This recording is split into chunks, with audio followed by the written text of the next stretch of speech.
सुप्रभात मंडळी. मी नीलिमा पटवर्धन आणि आपण सध्या वाचत आहोत सौ मीनाक्षीताई देशमुख लिखित संत ज्ञानेश्वर ही त्यांची लेखमाला. कालच्या पुढे सुरू करते. आजचा हा अंतिम भाग आहे बरं का. नामदेवाच्या आकांत पाहिला जात नव्हता. ज्ञानोबांच्या आतापर्यंतच्या कार्याचा आढावा घेत ते म्हणाले, माझ्या ज्ञानोबाचं कौतुक कुठवर वर्णन करू.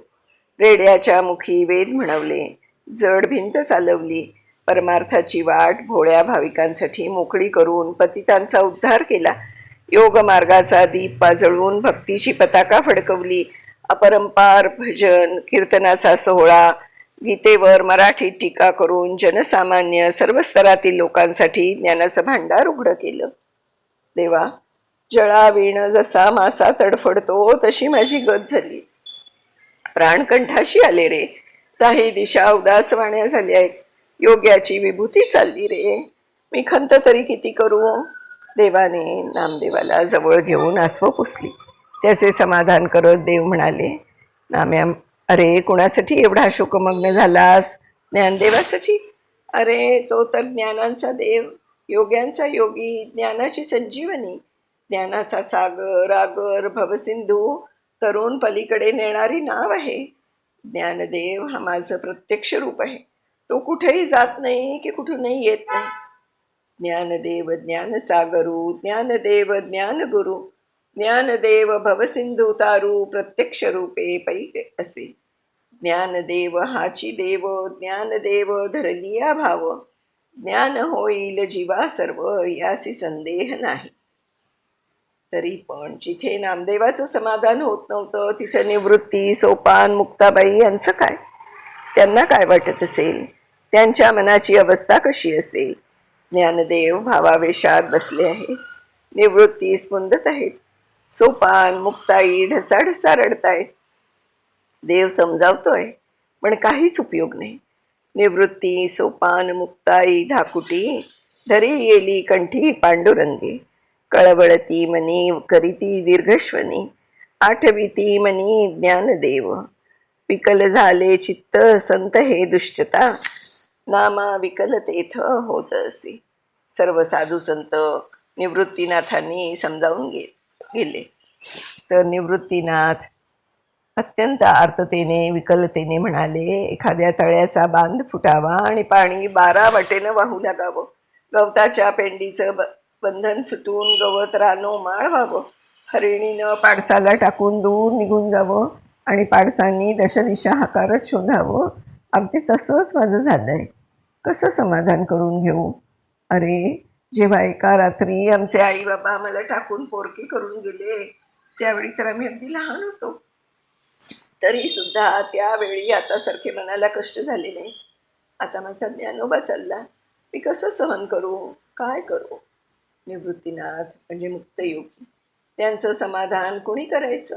शेवटी विठ्ठल रखमाईसह आणि काही साधू संत निवृत्तीनाथांना समजावत म्हणाले, निवृत्ती राजा, तुम्ही तर प्रत्यक्ष ज्ञानदेवांचे गुरु.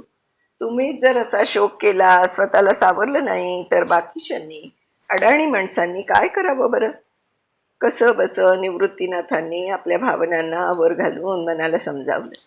पण सोपान मुक्ताईचं काय. त्यांच्या दुःखाला तर ना अंत ना पार. मुक्ताईचं पालन पोषण तर आई होऊन ज्ञानोबांनी केलं. तिच्या दुःखाची तर कल्पनाच करवत नाही. 16 वर्षांच्या मुक्ताईनं जमिनीवर लोळण घेतली. बिचारी अगदी लहान नास असताना आई वडील सोडून गेले.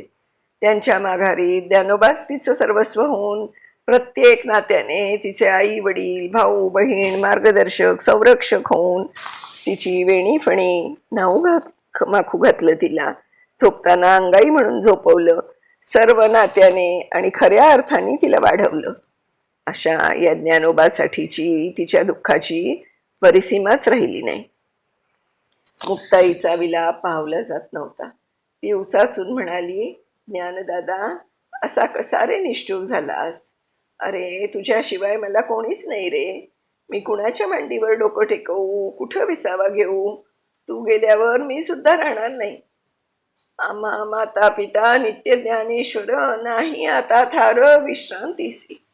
रुक्माई तिला पोटाशी धरून म्हणाली, अगं मुक्ते किती रडशील, मी आहे ना. देव समजावू लागले. मुक्ते, गंगा उगमापासून निघाली आणि समुद्राला मिळाल्यावर समुद्रातील वेगळं आणि गंगेतलं उदक का कधी वेगळं होऊ शकतं. तसंच ज्ञानोबा जरी समाधी घेत असलेली ना, तरी माझ्या स्वरूपापासून कधीच वेगळा नाही. कसं बस देवानं या दुःखी जीवांचं समाधान केलं आणि म्हणाले, ज्ञानोबांचे गुण अपार आहे. देव म्हणे असे आठवाल फार, लागेल उशीर समाधीसी. सिद्धेश्वराच्या नंदीची शिळा बाजूला सारली की खाली भुयार आहे. वर अजान वृक्ष. आज कार्तिक वद्य त्रयोदशीला ही जागा निश्चित झाली. शिळा बाजूला काढली. नामदेवाची नारा, विठा, गोदा, महादा ही मुलं भराभर खाली भुयारात उतरून विवर त्यांनी झाडून पुसून स्वच्छ केलं. बाकी संतांनी धुवट वस्त्राची घडी ते अमोल, तुळशी आणि बेल अंथरले. दुर्वा दर्भवरी टाकिले मोकळे, पुष्पे ती सकळ समर्पिली. मग पांडुरंगाने ज्ञानोबाला चलायला सांगितलं. ज्ञानोबाने सोपानाला आलिंगन दिलं. मुक्ताईला पोटाशी धरलं. नामदेवाला मिठी मारली. सर्व संतांना नमस्कार केला. मग निवृत्तीनाथांजवळ आले. हात जोडून त्यांना आज्ञा मागितली. म्हणाले, दादा, तुम्ही फक्त माझे ज्येष्ठ बंधूच नाही तर गुरु तर आहातच, पण त्याही पेक्षा माझे सर्वस्व. आईबाबांच्या मायेनं पालन पोषण केलं. प्रत्येक हट्ट पुरवला, ताळी पुरवली. तुमच्याच कृपेनं मी माझ्या स्वरूपात मिळालो. निवृत्तीनाथांनी ज्ञानोबांना कडाडून मिठी मारत कहिवरल्या स्वरात स्पुंदत ते म्हणाले, माझ्या ज्ञानराजा, कधी उलटून बोलला नाहीस, कधी उणं उत्तर दिलं नाहीस. तुझ्यासारखा धाकटा भाऊ शिष्य कधी होणं नाही. गुरु शिष्य पण तुझ्यामुळे खरं झालं. अशा शोकाकुल वातावरणात कुणाच्यानेही टाळ उचलवत नव्हता. गळ्यातून शब्द निघत नव्हते. सगळे चित्रासारखे उभे राहून शेवटचे ज्ञानदेवाला पाहून घेत होते. निवृत्तीनाथ आणि पांडुरंग या दोघांनी ज्ञानदेवांना समाधीकडे चालवलं. कुणीही पापणी न लावता कैवल्याचा पुतळा त्याला भुयारात उतरताना सर्वजण पाहत आहेत. आता हा दिसायचा नाही. पायऱ्या उतरून ज्ञानोबा आसनावर बसले. पुढे ज्ञानेश्वरी ठेवली. प्रसन्न ज्ञानोबाने देवाकडे मागणं मागितलं. ज्ञानदेव म्हणे, सुखी केले देवा, पादपद्मी ठेवा निरंतर. लहानपणी भोगावे लागलेले हाल, अपेष्टा, कष्ट सर्व सोसूनही त्यांच्या मनात कोणताही किंतु उरला नाही. कुणाबद्दल राग, द्वेष, आकस नाही. देवाने ज्ञानोबांच्या मस्तकावर अभयकर ठेवला. ज्ञानोबांनी तीनदा नमस्कार केला आणि आपले कमळासारखे मोठे डोळे मिटून घेतले नेहमीसाठी. मंडळी, ज्ञानदेवांनी समाधी तर घेतली. इथे आपली ही लेखमाला संपत आहे. मीनाक्षीताईंचे मी अगदी मनापासून खूप खूप आभार मानते. खूप सुंदर अशी माहिती आपल्याला तर मिळाली आहेच आणि त्यांचं लेखन त्या छानच करतात. आणि मला प्रत्येक वेळेला कितीतरी आजपर्यंत ज्या त्यांच्या लेखमाला मी वाचल्या आहेत, दर वेळेला ती खूप सहकार्य देतात. लगेच मला परवानगी देतात त्यांची लेखमाला वाचायला. मीनाक्षीताई, खूप खूप धन्यवाद.